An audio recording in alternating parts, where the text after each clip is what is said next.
Oi, quinto ano, como é que vocês estão? Na aula de hoje nós vamos utilizar a nossa apostila de artes. Então você vai pegar o seu material e vai abrir na página 11. Então é aqui, ó, no capítulo 2. Então aqui no capítulo 2 você vai ver que o título é Bidimensional e Tridimensional. Ótimo! Então, se você começar a analisar, se você começar a observar essa imagem aqui, nós começamos a perceber que é uma imagem toda em preto e branco, porém que existem algumas coisas esquisitas aqui. Então, nós temos, algumas escadas. Nesse quadradinho aqui, então você olha na sua apostila, aqui tem a imagem inteira, que é a mesma que está aqui no plano de fundo da apostila. Então aqui aparece como plano de fundo e aqui a imagem total. Então se você olha aqui ou aqui, você percebe que tem várias escadas, e que tem pessoas subindo e descendo essas escadas. Perceberam que as pessoas, olha só, uma está subindo assim, outra está subindo aqui, outra está sentada aqui na escada. O que acontece é que essa é uma imagem que tem um efeito irreal, Porque nós não vemos escadas dessas maneiras, dispostas dessa maneira, uma em cada direção, Então aqui é uma sobreposição de imagens. Mas o que é mais interessante aqui é que o artista utilizou dois conceitos que nós vamos ver nessa aula, que é a questão bidimensional e tridimensional, que quer dizer as dimensões de um desenho, Então você percebe que nessa obra aqui, então nessa página da apostila, se você observar, nós temos sombreamento, nós temos partes que são mais escuras, partes que têm um pouco mais de branco, iluminando, trazendo luz para a obra. Então quer dizer que todas essas partes escuras que formam a sombra, elas vão dando uma impressão de que tem partes que estão mais profundas, partes que estão mais à mostra, que estão mais para frente, formando então essa imagem que dá a impressão de que a imagem tem lados, que ela não é apenas reta. Então aqui na sua apostila tem duas perguntas que são aquelas perguntas para a gente conversar um pouquinho. Letra A. Como o artista criou a sensação de volume nas formas desta imagem? Então se a prof faz um desenho aqui no quadro para vocês, inclusive eu vou fazer. Então, se a prof faz aqui um desenho e você olha esse desenho que a prof fez aqui, o que você vai perceber?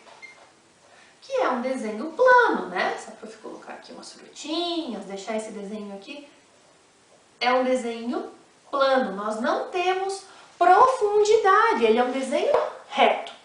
O que acontece é que na imagem da sua apostila, parece que nós conseguimos enxergar o degrau, como se ele estivesse bem certinho ali, como se a gente estivesse vendo ele, como se a gente estivesse vendo na vida real, Então se você olha ali, a disposição das escadas, o corrimão, então tudo isso dá volume na imagem. Letra B. Como é possível perceber a profundidade criada na cena pelo artista? Então, é isso que a prof falou para vocês, Aqui ele está usando apenas, os tons de cinza, o branco, o preto, os tons de cinza. E é isso, esse jogo da cor escura, do preto com o branco, fazendo a sombra e a luz. E esse efeito, juntando as duas coisas, dá essa profundidade que a gente consegue olhar a imagem. Então ela não é apenas plana, ela não é esse desenho aqui. Então é como se ela realmente estivesse, como se a gente realmente estivesse olhando ali uma escada real. Virando a página, então, nós temos outras duas obras. Então você vai olhar ali os dois quadros que nós temos. Um deles é A Última Ceia, do Leonardo da Vinci, e o outro é O Passo da Ceia, que é quem fez essa escultura aqui foi um artista chamado Aleijadinho. Na verdade, Aleijadinho é o apelido, com que ele ficou muito conhecido, que o nome dele mesmo é Antônio Francisco Lisboa, mas nós conhecemos ele popularmente por Aleijadinho. Então, o que tem de diferente aqui? Então, nós percebemos que aqui em cima é um quadro, é uma pintura. E a imagem abaixo é uma escultura. Então, ele foi esculpido, isso aí foi feito, né? Então, nós temos os bonecos ali, nós temos os personagens da Santa Ceia, nós temos a mesa, tem outros itens. Então, fazendo, né, um experimento, só para a gente entender duas coisas importantes sobre as figuras, né, bidimensionais ou tridimensionais. Então, a prof pegou aqui um cartãozinho que eu tenho, um cartãozinho colorido, e ele tem duas dimensões, ele tem altura e ele tem largura. Então, quando a gente olha esse cartãozinho, nós vemos que ele tem duas faces, ele é bidimensional. E aí a prof pegou uma caixinha aqui na gaveta, né? Então, eu peguei uma caixinha do carimbo que eu tenho, e essa aqui, ela já é uma figura tridimensional. Por quê? Porque além dela ter altura e largura, tem profundidade, né? Tem profundidade, então nós temos 3 dimensões. Mesma coisa se eu pegasse esse meu estojão de canetinha aqui, ó. Ele tem altura, ele tem largura e profundidade. Então, essa é a grande diferença das duas coisas. Então, se a gente observa ali nas imagens, tanto do Aleijadinho quanto do Leonardo da Vinci, o que a gente começa a perceber? Que aqui na primeira, ele usa isso que a prof explicou anteriormente, o jogo de luz e sombra, né, para dar profundidade. Então, vamos acompanhar o que está escrito na apostila. Na imagem de abertura, né, como nós vimos ali, o artista cria figuras que caminham em todas as direções, gerando uma ilusão do espaço tridimensional sobre um plano. Então, sobre um plano, né, sobre onde ele fez a imagem, ele cria a ilusão de uma imagem tridimensional. Porque quando nós olhamos o degrau da escada, nós percebemos que ele não é apenas o desenho de um degrau, nós vemos a profundidade, como se a gente estivesse vendo um degrau inteirinho mesmo. Mas o que define uma figura como sendo tridimensional ou bidimensional? Então, observe as figuras abaixo. E é isso que a prof explicou aqui, ó. A primeira, essa obra apresenta apenas as dimensões de altura e largura, porque é uma pintura, ela é plana, então ela tem altura e largura. Ela é bidimensional. Agora, essa imagem aqui, que é uma escultura, então, todas as peças apresentam 3 dimensões, altura, largura e tem profundidade, então é tridimensional. Então aqui, a diferença da escultura, então você pode pegar, né, tem todos os detalhes. Então se a gente for olhar aqui essa mesa, quando você olha, você consegue perceber, né, que a toalha está caidinha aqui. É uma representação, então ela não é pintada, ela é esculpida. Por isso que todas têm 3 dimensões. Lá na página 13, então continuando, tem uma explicação ali que diz assim: com base nas figuras ao lado, complete o texto a seguir. Então nós temos duas figuras, então nós temos um quadrado ali, um plano, que tem altura e largura, bidimensional, e nós temos um cubo, tridimensional, né? Altura, largura e profundidade. Então diz assim, a prof vai colocando no quadro aqui quais são as palavras que vocês vão escrever, e vocês já podem ir complementando aí a apostila, completando junto com a prof, tá bom? Então vamos lá. A gravura e a pintura, a gravura, então gravura é a primeira imagem lá, porque ela não é uma pintura, ela é feita, né, com um lápis, ela é desenhada ali, então é uma gravura. A gravura e a pintura são bidimensionais. Opa!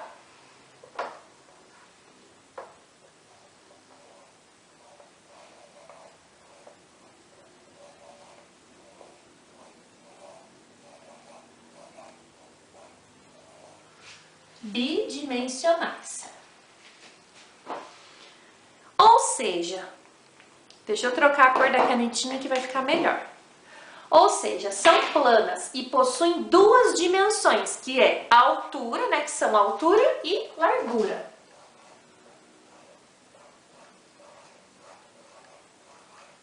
altura, daí no outro espaço,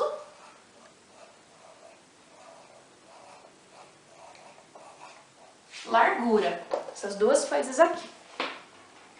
As esculturas, elas são tridimensionais.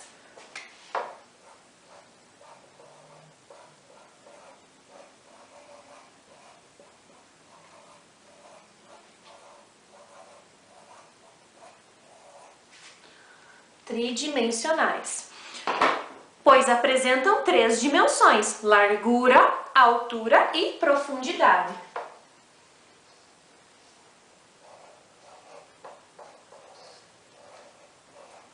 Largura, no outro espaço, altura, e no último espaço lá,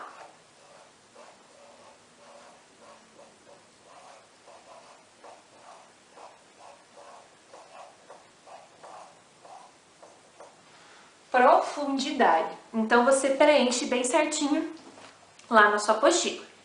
Bom, então acompanhando ali, logo abaixo, nós temos uma escultura e diz assim: o fato de ser tridimensional geralmente permite que uma escultura seja observada em todas as suas faces. Então, quando a gente olha ali, nós conseguimos ver ela de frente, de lado, de trás, de cima. Nós conseguimos olhar todas as dimensões. É isso que acontece quando nós estamos observando uma figura tridimensional. Bom, virando a página, na página 14, então nós temos ali um texto sobre os monumentos históricos e nós temos algumas perguntas, nós temos umas questões aqui sobre monumentos históricos. Só um pouquinho. Então, lá na sua apostila, na página 14, a prof vai ler o texto, vou explicar as perguntas e essas perguntinhas aqui você vai copiar lá no seu caderno de português e vai responder elas, tá bom? Então, vamos lá. A preservação dos monumentos históricos. A escultura Iracema Guardiã é uma homenagem do escultor cearense Zenon Barreto à personagem indígena Iracema, do escritor José de Alencar, também cearense. Iracema tornou-se símbolo de seu estado, o que motivou a criação de 5 estátuas representando cenas do livro, cada uma de um escultor diferente. Monumentos de extrema importância não têm recebido a atenção e o respeito necessários. Leia a seguir o trecho de uma reportagem publicada em 2013 sobre essa questão. Pessoal, acompanha com a prof então a leitura da reportagem. Vamos lá. O problema da pichação, por exemplo, não é uma situação recente na cidade de Fortaleza. As pinturas irregulares se estendem por prédios, muros, casas e, sobretudo, monumentos históricos. Localizada na praia de Iracema, a obra Iracema Guardiã, no ano passado, passou 2 meses ausente do local após ser danificada por atos de vandalismo. Só em julho voltou ao lugar, depois de passar por um processo de restauração. Entretanto, quem passa agora pelo monumento vê novas pichações. O acontecimento recente trouxe à tona um problema antigo, porém comum em Fortaleza, a depreciação dos monumentos históricos da cidade. Por mais que o poder público restaure, pouco tempo depois, a maioria das estruturas estão novamente depredadas. Bom, então como a prof sempre conta, aqui embaixo, nessas letras pequenininhas, é a fonte, né? Então é a referência de onde, né, foi encontrada essa reportagem, onde foi publicada. Então o nome da reportagem é Vandalismo esconde a beleza e história das Iracemas da capital. Foi publicado em um site e o nome desse site é Diário do Nordeste. A notícia foi publicada dia 16 de março de 2013. Bom, logo abaixo nós temos 3 perguntas que você vai copiar no seu caderno de português e vai responder. Então essas perguntas a prof vai ler aqui e vai explicar para vocês. A escultura Iracema Guardiã foi produzida em Fortaleza por um artista local, em homenagem à personagem criada por um escritor também nascido no Ceará. Que importância você imagina que essa imagem tenha para os moradores da região? Então pensa, A escultura foi feita por um morador, né, por uma pessoa da região, inspirada em uma obra de um livro muito conhecido de um escritor que também nasceu lá na região do Ceará. Então, as duas coisas fazem referência a pessoas que vieram do Ceará. Então você vai pensar, que importância que tem, né, essa escultura? Letra B. Qual é a importância de preservarmos os monumentos históricos como esse? Então, por que nós temos que cuidar dos monumentos históricos, dos pontos turísticos, né, das nossas cidades do Brasil e do mundo? Letra C. Quais são os principais monumentos históricos de sua cidade? Eles são preservados? Caso não sejam, o que poderia ser feito para preservá-los? Então, aqui você vai pensar quais são os monumentos históricos que nós temos em Ponta Grossa. Então, eu vou te dar uma dica. Um deles, nós temos Vila Velha, que é um monumento histórico e natural, né? Então você vai pensar se as pessoas cuidam, se recebe o cuidado necessário. Nós temos também vários prédios, né? Várias construções que são tombadas pelo patrimônio histórico, que são monumentos históricos importantes da cidade. E eu vou dar um outro exemplo, que é a Mansão Vila Hilda. E aí eu te desafio a perguntar em casa, né? Mãe, pro pai, pro vô, pra avó, pra alguém, se vocês conhecem outros monumentos históricos de Ponta Grossa para colocar aqui na atividade, se eles são cuidados ou não, e o que a gente poderia fazer, né? Propor para que as pessoas valorizem e cuidem desses monumentos. Então, eu quero que vocês copiem lá no caderno de português, respondam com capricho. E na semana que vem nós vamos continuar falando um pouquinho sobre isso, vamos olhar algumas imagens, continuamos trabalhando sobre as dimensões, né, das imagens. Então é isso, quinto ano, eu espero que vocês tenham gostado. Um beijão e até a próxima aula!